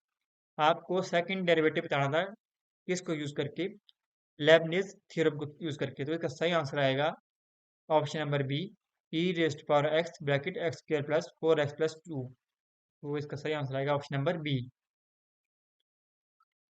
Question number 148, let आपके पास ए दिए गए हैं 1 2 3, नंबर ऑफ पॉसिबल रिलेशन क्या हो सकते हैं वो ए पर, ठीक है।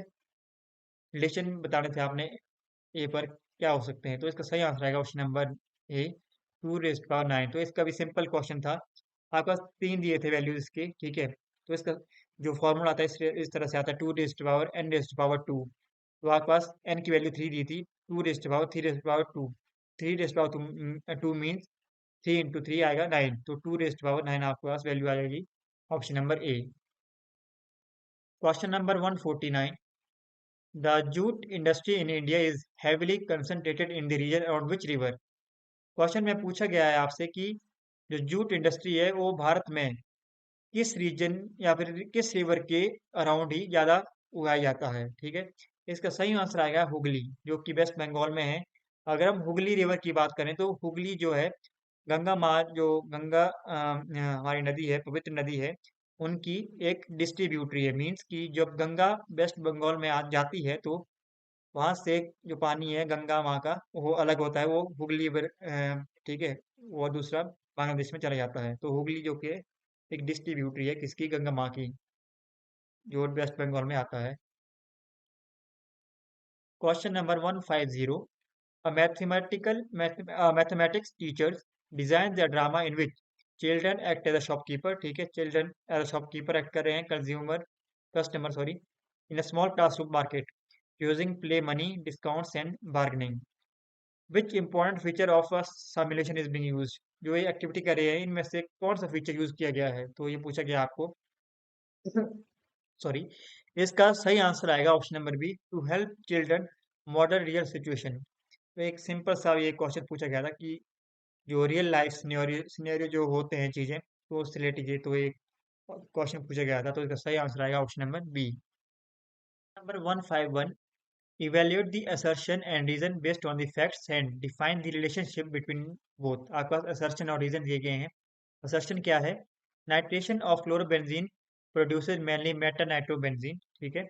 और रीजन दिया गया है आपके पास, the chloro group is meta directing in the aromatic substitution reaction. जो असर्शन है ये गलत है। जो क्लोरोबेंजीन है ये मेटा डायरेक्टिंग नहीं होता है, ठीक है। जब भी क्लोरोबेंजीन की नाइट्रेशन होती है तो ये या तो ऑटो पोजीशन पे एक्ट करता है या फिर पैरा पे, क्योंकि क्लोरोबेंजीन जब, अगर हम इसकी रेजोनेंस स्ट्रक्चर देखें तो ये ऑर्थो और पैरा पोजीशन में नेट चार्ज जनरेट करता है, क्योंकि नाइट्रेशन में जब जो एनो पॉजिटिव आता है वो एज अ इलेक्ट्रोफाइल एक्ट करता है, तो वो उस रीजन में ही एक्ट करेगा जहाँ पर इलेक्ट्रॉन डेंसिटी ज़्यादा हो।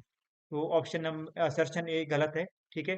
रीजन क्या बोला गया कि the CL group is meta directing, ये भी गलत है, रीजन भी गलत है। सीएल ग्रुप मेटा डायरेक्टिंग नहीं होता बल्कि ये ऑर्थो और पैरा डायरेक्टिंग होगा, इसलिए इसका सही आंसर आएगा option number C, both A and R are false. Question number 152, in India's federal structure both the union and state government can make laws on subject in the concurrent list. ठीक है, दोनों state government भी central government भी वो concurrent list में कोई भी law बना सकते हैं। How is the legislative conflict between the two resolve और ऑन अ कंकरेंट सब्जेक्ट। ये पूछा गया आपसे। ठीक है, इसका सही आंसर आएगा option number B. The law made by the union government prevails over the law made by the state government. जो सेंट्रल गवर्नमेंट या फिर यूनियन गवर्नमेंट है, उसके जो लॉ है वो स्टेट की तरह जो बनाया गया लॉ है उसके ऊपर वो प्रिवेल कर सकता है। Question number 153, the three dimensional cross link network of a pure phenol formaldehyde resin, जिसको बेकेलाइट कहा जाता है, ये किस तरह का एक पॉलीमर है। तो ये एक सिंपल सा क्वेश्चन था पॉलीमर से रिलेटेड केमिस्ट्री का। तो इसका सही आंसर आएगा ऑप्शन नंबर थ्री, थर्मोसेटिंग। इसमें जो बैकलाइट की अगर हम बात करें तो फिनोल फॉर्मेल्डिहाइड की जो इसमें बनाते हैं रिंग्स। ठीक है, तो इसका सही आंसर आएगा option number C, thermosetting plastic. Question number 154, which tool is commonly used in e learning environments. इनमें से कौन सा जो टूल है वो यूज किया जाता है ई लर्निंग एनवायरमेंट्स में। तो इसका सही आंसर आएगा option number D, LMS platforms. Question number 155, the radius of a nucleus scales as R is equal to, आपका फॉर्मूला दिया गया था R naught A raise to power 1/3। आपके पास रेडियस दी गई थी, ठीक है, किसकी, 16 O की, 2.7 FM। द रेडियस ऑफ 150 की निकालनी थी आपको, किस, ठीक है, किस फर्मी के आसपास आनी थी। तो इसका सही आंसर आएगा option number B, 5.4 fermi. Question number 156, what does candy valency represent in a coordination number according to Werner theory. आपका वर्नर थ्योरी है केमिस्ट्री की, ठीक है, ये भी एक केमिस्ट्री का क्वेश्चन है। स्कैंडी वैलेंसी क्या शो करती है कोऑर्डिनेशन नंबर में, कोऑर्डिनेशन कंपाउंड में। तो इसका सही आंसर आएगा ऑप्शन नंबर सी, जो भी कोऑर्डिनेशन नंबर होता है donating ligands attach directly to the metal ion. एक सेंट्रल मेटल आयन होता है, ठीक है, उसमें कितने डोनेटिंग लिगेंड जुड़े होते हैं जिसको कि हम कोऑर्डिनेशन नंबर बोलते हैं, वो इसका स्कैंडी वैलेंसी आता है। और जबकि अगर हम प्राइमरी वैलेंसी की बात करें तो प्राइमरी वैलेंसी आपकी उस मैटर की ऑक्सीडेशन स्टेट आती है। So option number C is the correct answer. Next है 157, in which of the following parity is violated. इनमें से किस में से पैरिटी पैरिटी वायलेट होती है। अगेन ये भी इस तरह का क्वेश्चन है, ये पहले किसी दूसरे वे में क्वेश्चन पूछा गया था, ठीक है, उसमें भी वीक फोर्सेज यूज की गई थी, जो पैरिटी है वो वायलेट होती है वीक फोर्सेज में। तो यहाँ तो ऑप्शन आपका सिंपल सा, उससे आप रिलेट कर सकते थे इस क्वेश्चन को। तो इसका सही आंसर आना था option option number C, weak forces. तो अभी तक हमने 6 क्वेश्चन ऐसे देख लिए जो एक जैसे हैं, उनको दूसरी फॉर्म में पूछा गया है। Question number 158, what is the time required to complete 75% of the reaction if half life for the first order reaction is T half. ठीक है, आपको सिंपली इसमें केमिस्ट्री का जो क्वेश्चन था केमिकल काइनेटिक्स का टाइम, ठीक है, टाइम निकालना था आपने इसमें, जब 75% जो रिएक्शन है वो कंप्लीट हो चुकी है। तो इसमें सिंपली है कि आपने क्या करना था, फर्स्ट ऑर्डर के जो रिएक्शन है वो अप्लाई करनी थी, k t is equal to ln a naught by A T. क्योंकि 75% रिएक्शन कंप्लीट हो चुकी है, बाकी जो कितनी बची है वो आपको लेनी थी, k t is equal to ln ln a naught by A T. आपका जो ए टी की वैल्यू आएगी वो आएगी 1/4 ए नॉट। ठीक है, इनिशियल वैल्यू की 1 बाय जो भी जो भी बची हुई है, ठीक है, 25/100 दैट इज 1/4 वैल्यू, और 4 आपका ऊपर चले जाएगा। तो ओवरऑल जो वैल्यू आएगी option number D, that is 2 × T half. ये should be the correct answer. तो ये भी एक सिंपल सा क्वेश्चन था केमिकल काइनेटिक्स का। Question number 159, which of the following halide is most ionic in nature. इनमें से कौन सा जो कंपाउंड है या हैलाइड है वो मोस्ट आयनिक इन नेचर। इसका सिंपल सा आंसर था ऑप्शन नंबर ए, NaCl। बाकी अगर हम और ऑप्शन देखें कि AlCl3, MgCl3। जो MgCl2 है ये तो एक कॉमन कैरेक्टर शो करता है, ठीक है, एक कॉमन कंपाउंड है। AlCl3 भी आपका कॉमन कंपाउंड है।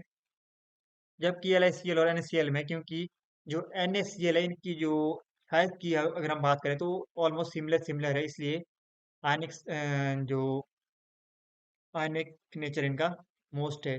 एल आई स्टील के मुकाबले भी इनका ज़्यादा है। तो option A will be correct answer. Question number 160।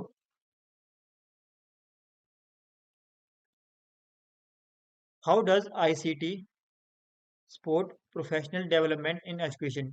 ICT किस रूप में प्रोफेशनल डेवलपमेंट को सपोर्ट करती है, ठीक है, एजुकेशन में? तो इसका सही आंसर आना था option number A, by providing teachers with access to online training and learning resources. जो भी टीचर के लिए ऑनलाइन ट्रेनिंग होती है या फिर लर्निंग रिसोर्सेज है उनको प्रोवाइड करना, वो क्या कराती है, आईसीटी करवाती है। Number 161। Consider a thermodynamic system to which heat is being transferred at constant pressure. ठीक है, एक थर्मोडायनेमिक सिस्टम है, एक हीट ट्रांसफर की जाती है एट कांस्टेंट प्रेशर। तो इसका सही आंसर आएगा एंथैल्पी इंक्रीज करेगी जब प्रेशर कांस्टेंट होगा, ठीक है। Answer is option number C. Question number 162। What was the theme of world food day 2025? जो 2025 का वर्ल्ड फूड डे था, तो उसकी थीम क्या थी? तो इसका आंसर आएगा option number B, hand in hand for better foods and a better future. Question number 163। If a PN junction is forward biased, which electrical component state does it closely resemble? ठीक है, अगर PN junction forward biased है तो electrical component state जो इससे resemble करती है closely, इसका सही आंसर आएगा option number C, a closed switch इसको क्लोजली रिजेंबल करेगी जब ये PN junction close forward biased होगा। Question number 164। In the reduction of nitrobenzene to aniline, जब भी रिडक्शन होता है नाइट्रोबेंजीन का एनिलीन में, ठीक है, आयरन और हाइड्रोक्लोरिक एसिड यूज करते हैं, प्राइमरी रोल क्या रहता है मेटल का उसमें? तो इसका सही आंसर आएगा option number D, reagent that is oxidize to provide a low potential environment. ठीक है, एक्ट करता है एज अ रिएजेंट जो कि ऑक्सीडाइज होता है ताकि ये लो पोटेंशियल एनवायरनमेंट क्रिएट करे। Question number 165। Which of the following is the main advantage of using negative feedback in an amplifier? ठीक है, मेन एडवांटेज क्या है जब आप यूज करते हैं नेगेटिव फीडबैक इसमें एम्पलीफायर में? तो इसका सही आंसर आएगा option number D, it reduces distortion and noise. ये क्या करता है, डिस्टॉर्शन और नॉइज को रिड्यूस करता है। So option D will be the correct answer. Question number 166। Replace the underline segment with the correct proverb. ठीक है, every time Aarav drops his sandwich, ठीक, हर बार आरव अपना सैंडविच गिरा देता है। It somehow lands on a messy side, ये कई बार किस साइड गिरता है, यहाँ पे काफी मैसी जो एरिया है वहां पे गिर जाता है। Honestly things go wrong in the most expected way. जो ये अंडरलाइन आपके पास दी गई है line, things go wrong in the most expected way, इसको चेंज करना था। तो इसको अप्रोप्रिएट जो ऑप्शन आना था वो आना था option number A, bread always fall butter side down. ठीक है, जब जो ब्रेड है वो हमेशा किस साइड से गिरता था, जिस साइड उसमें बटर लगा होता था। Question number 167। आपके पास ये एक स्टेटमेंट दी गई थी, ठीक है, जी H is an non trivial homomorphism and H is a simple. आपने इसमें करेक्ट बताना था कौन सा ऑप्शन सही है। So option number D is the correct answer for 167। Question number 168। Which platform did India use in July 2025 to present its voluntary national review on SDGs? ठीक है, कौन सा प्लेटफॉर्म यूज किया था भारत ने जुलाई 2025 में ताकि वो अपने वॉलेंट्री नेशनल रिव्यूज को जो कि एसडीजीज पर है उनको प्रेजेंट कर सके? तो इसका सही आंसर आएगा option number C, UN high level political forum, option number C. Number 171। Which place is described as being spread over the five hills of Katlog, Poitrin, Tira, Bakrota, Bhangroda, founded by the Lord Dalhousie in House of Chas as a summer retreat and is known for its colonial churches and Tibetan cultural influence? ये एक ऐसा question है जहाँ पर आपके पास इतना ही इसमें अंदाजा लगाना था कि पूछा क्या गया है। आपके क्वेश्चन में ये इसका आंसर दिया गया है लॉर्ड डलहौजी। तो पांच इन्होंने फाइव को स्प्रेड किया था, ठीक है, डलहौजी को। तो इसका सिंपल आंसर आता है ऑप्शन नंबर सी, डलहौजी, जो कि हिमाचल प्रदेश के चंबा जिले में मौजूद है। और ये जो डिस्ट्रिक्ट हेडक्वार्टर है चंबा में, या फिर चंबा का जो मेन सिटी है वहां से ये तकरीबन 30 किलोमीटर के आसपास है डलहौजी। तो इसका सिंपल सा आंसर आता है option number C, Dalhousie. Question number 172।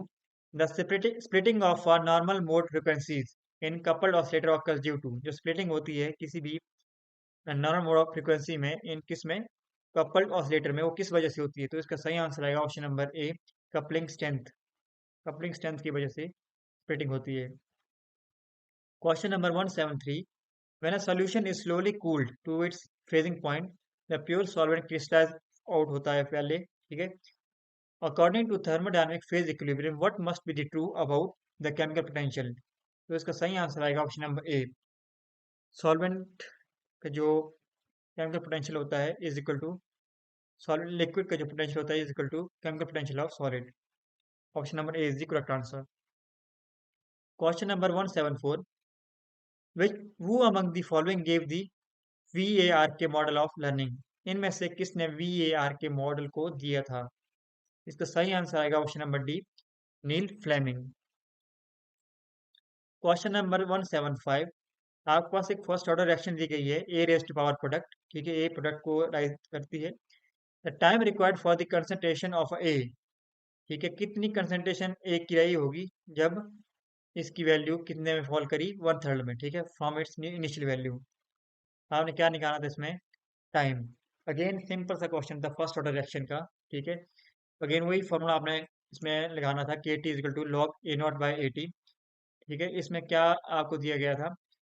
जो ए टी है उसकी वैल्यू दी थी 1/3 ए नॉट, सिंपली वो 3 ऊपर चले जाएगा, ठीक है, log 3 A naught by A not, A not से ए नॉट कैंसिल हो जाना था, ठीक है। और आपका आना था k t is equal to log 3, और सिंपली आपका जो के है वो लॉग 3 के डिवाइड हो जाएगा, ठीक है, log 3/3, log that is ln 3/k। तो सही आंसर आएगा आपका option number D, T is equal to ln 3/k। Question number 176, a significant national focus on vocational education in India began after the recommendation of the following. इसमें पूछा गया है आपको कि जो वोकेशनल एजुकेशन इंडिया में बिगिन हुई, जो कि एक सिग्निफिकेंट नेशनल फोकस था, वो किस कमीशन के रिकमेंडेशन पे हुई? तो इसका भी एक सिंपल सा क्वेश्चन था ये, कमीशन से रिगार्डिंग। तो इसका सही आंसर आएगा option number B, Kothari commission, जो कि 1964-1966 के बीच में था। Option number sorry question number 177, आपके पास कर्व दिया गया था y-1 is equal to X square into X plus two. इसके डबल पॉइंट्स का क्या आने थे? तो इसका सही आंसर आना था ऑप्शन नंबर सी, 0 और 1 इसके डबल पॉइंट्स होने थे। क्वेश्चन नंबर 178, नीचे दिए गए रेखांकित शब्द में एक त्रुटि है, ठीक है। आपके पास 4 विकल्प दिए गए हैं, इसको शुद्ध वाक्य में पहचानें। अध्यापक ने छात्रों से कहा कि तुम लोग परिश्रम पूर्वक पढ़ो और परीक्षा में अच्छी श्रेणी लाओ। तो इसका भी एक सिंपल सा हिंदी का क्वेश्चन आया था, सही आंसर इसमें आपको बताना था। इसका सही आंसर आएगा ऑप्शन नंबर सी, परिश्रम पूर्वक, जो कि ऊपर जो आपके पास वाक्य दिया गया था वो ये गलत दिया गया था, पारिश्रमिक पूर्वक दिया गया था। तो इसका सही आंसर आएगा ऑप्शन नंबर सी, परिश्रम पूर्वक। क्वेश्चन नंबर 179, अकल के घोड़े दौड़ाना, इस मुहावरे का अर्थ क्या है? ये भी एक बहुत सिंपल सा क्वेश्चन था। इसका सही आंसर आएगा ऑप्शन नंबर सी, मात्र कल्पना करना। बाकी सारे जो भी ऑप्शन है ए बी डी वो इसके गलत हो जाएंगे। Question number 180, that is 180, the Bhogeswar Baruah national sports award were instituted by which organization? जो Bhogeswar Baruah national sports award शुरू किए थे वो किसने शुरू किए थे? ये भी सिंपल सा क्वेश्चन था, ट्रिक आप इसमें लगा सकते थे, ठीक है। नाम दिया गया है Bhogeshwar Baruah national award, sports national sports award. ये एक किसी पर्टिकुलर स्टेट से रिलेटेड लग सकता है, कि उसका लोकल नेम हो सकता है किसी स्टेट का। अगर हम ए, सी और डी ऑप्शन को देखें तो ये नेशनल लेवल पे है। देखो, sports authority of India national level का है, Indian Olympic association national level. Similarly जो ऑप्शन डी है, ministry of youth affair and sports, ये भी नेशनल लेवल का है। बाकी बचा option B, Assam Olympic association, जो कि इसका सही आंसर आएगा, Assam Olympic association is the correct answer. Question number 181, the activation energy for a reaction is zero, ठीक है, which of the following statement is correct? आपको क्या दिया गया इस क्वेश्चन में कि एक्टिवेशन एनर्जी जीरो दी गई है? इसमें आपने सिंपली क्या करना था, जो फॉर्मूला था k is equal to A into E raised by minus E upon R T, ठीक है, और इनस इक्वेशन होती है। आपको एक्टिवेशन एनर्जी जीरो दी थी, तो ई रेस्ट पावर जो minus E upon R T वो जीरो हो जाएगा। हमें पता है ई रेस्ट पावर जीरो होता है वन के बराबर, तो सिंपली क्या आना था आपके पास, जो के होता है वो आ जाना था के इज इक्वल टू ए। अब जो आपका अरेनेस फैक्टर है ए, वो इंडिपेंडेंट होता है किसके, टेम्परेचर के। अगर इंडिपेंडेंट होगा तो आपका रेट कांस्टेंट हमें पता है क्या है, के इज इक्वल टू ए। तो इसका सिंपल सा आंसर आना था option number C, the rate constant will remain constant with temperature. Hence option C is the correct answer. Question number 182, a core principle in supporting children with special needs is that, core principle क्या होना चाहिए जब भी जो special needs के children हैं उनको support करने के लिए क्या कोर प्रिंसिपल होने चाहिए। तो इसका सही आंसर आएगा ऑप्शन नंबर ए, इंटरवेंशन। ठीक है, इंटरवेंशन मस्ट बी फ्लेक्सिबल होनी चाहिए and aligned with the functional learning barriers. Option number A is the correct answer. Question number 183, simply आपको ये भी एक केमिस्ट्री का बहुत आसान सा क्वेश्चन पूछा गया था स्टीरियो केमिस्ट्री से, कि इनैंशियोमर्स क्या होते हैं। इनैंशियोमर्स कुछ नहीं होते, ये होते हैं non super imposable mirror images. ठीक है, इनको हम आर और एस से डोनेट करते हैं, और ये मिरर इमेज होते हैं एक दूसरे के।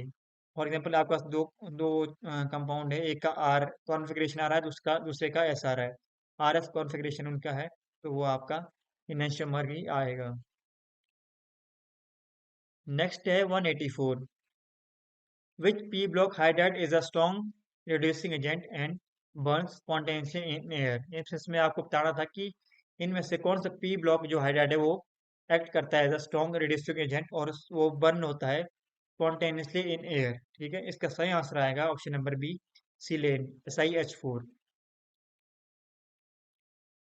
Question number 185, the arithmetic and geometric mean of two number. आपके पास अरिथमेटिक और ज्योमेट्रिक मीन दिए गए हैं, ठीक है, 100 और 50।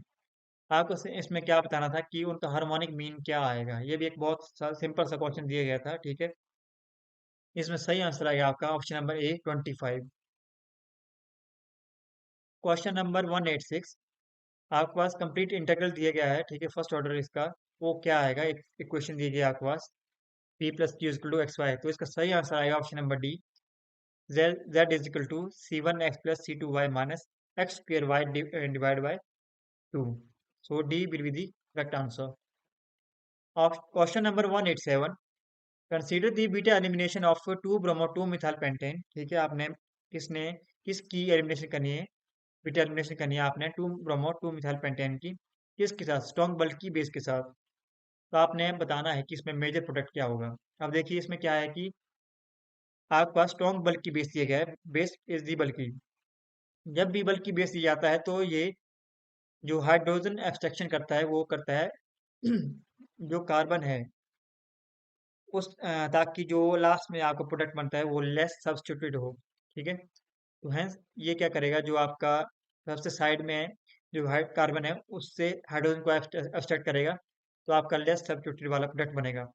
ताकि क्योंकि स्ट्रॉन्ग बेस है और दूसरा ये बल्की बेस है, hence it will leads to less substituted alkene, that is option number B, 2 methyl 1 pentene. Otherwise आपका ऑप्शन आना था option number D, 2 methyl 2 pentene. वो किस सिनेरियो में आना था, अगर आपके पास बल्कि नहीं बल्कि एक कम बल्कि बेस होता। Question number 188, which of the following has a higher reflective index but is optically denser than water. आपने बताना है इसमें कि इनमें से किसका हायर रिफ्लेक्टिव इंडेक्स होता है और वो ऑप्टिकली डेंसर होता है वाटर से। तो इसमें थोड़ा सा वो है कि दो ऑप्शन के बीच में केरोसिन वैसे आंसर दिया गया है आंसर की में, बट यूजली क्या होता है कि जो ग्लास है, ठीक है, ग्लास का केरोसिन से भी ज़्यादा रिफ्लेक्टिव इंडेक्स होता है और ये ऑप्टिकली डेंसर भी होता है वाटर से, क्योंकि जो रिफ्लेक्टिव इंडेक्स है वो डायरेक्टली रिलेट करता है ऑप्टिकल डेंसिटी से। ठीक है, तो इसमें थोड़ा सा डिलेमा है कि वैसे तो ऑप्शन जो आंसर किया उसमें केरोसिन दिया गया है, लेकिन ग्लास में भी the answer. Question number 189, a plane region of area A is revolved about an external axis at a distance r from its centroid। आपको बताना है इसमें जनरेट वॉल्यूम क्या होगा। तो इसका सही आंसर आएगा option number A, 2 pi AD। Question number 190, the term rancidity in food chemistry is an undesirable effect, ठीक है, primary cause by which of the following reaction.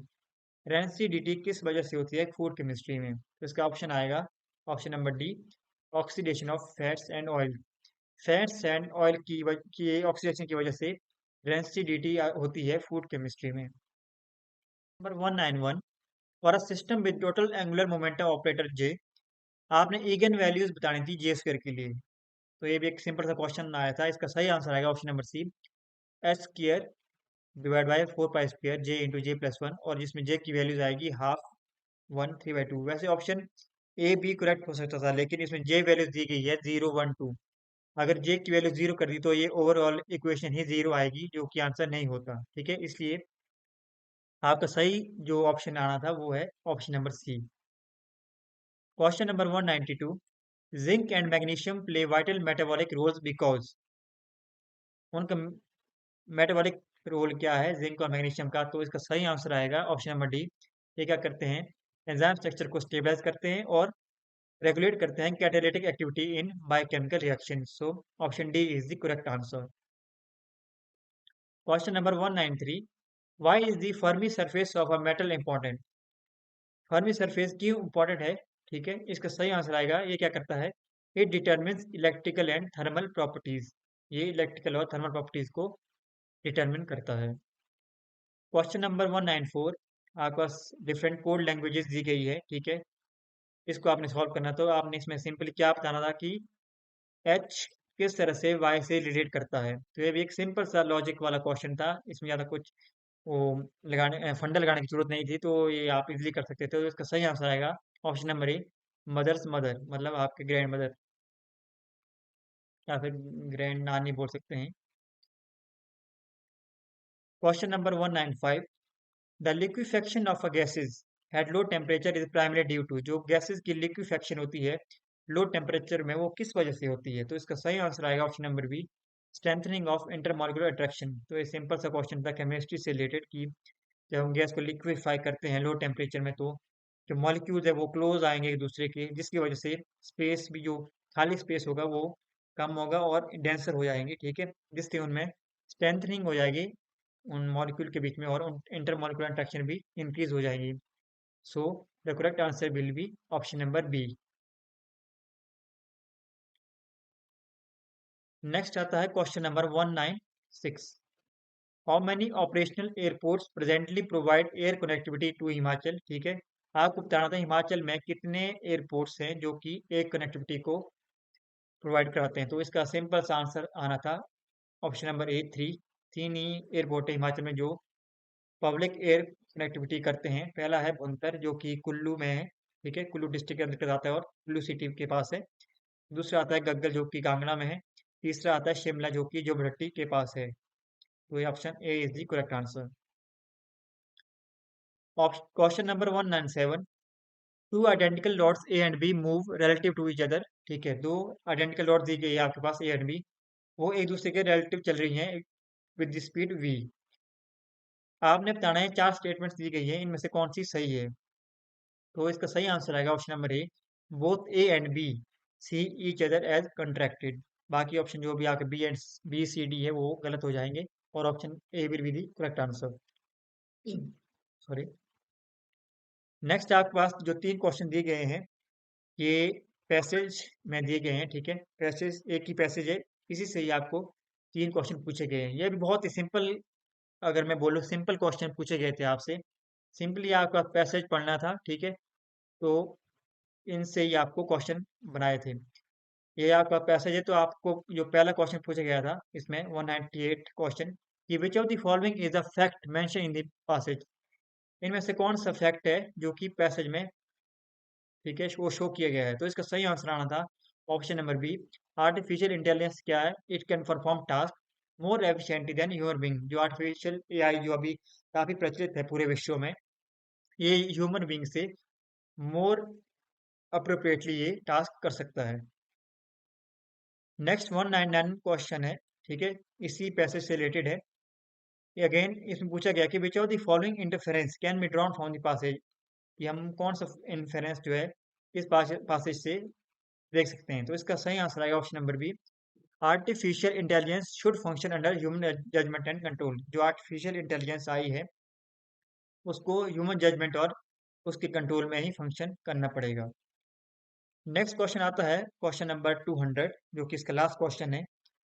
Select the most appropriate title for the passage. आपके पास passage दिया गया है, इसके लिए आपको एक अप्रोप्रिएट टाइटल बताना है। तो इसका सही आंसर आएगा option number C, artificial intelligence promise and responsibility. और ये इसका सही आंसर आएगा ऑप्शन नंबर सी। तो ये थे कुल मिलाकर टोटल 200 क्वेश्चन, जो कि 27 दिसंबर में जो नॉन मेडिकल का टीजीटी का एग्जाम हुआ था शिफ्ट 2 वाला। ठीक है। ओवरऑल अगर हम देखें तो 3 दिन में ये एग्जाम हुए थे नौ शिफ्टों में। तो जो 9 शिफ्टों में अगर देखा जाए तो जो लेवल था पेपर्स का वो मॉडरेट टू टफ लेवल भी था। ठीक है। अगर हम बात करें जो जनरल की सीट से 123 है।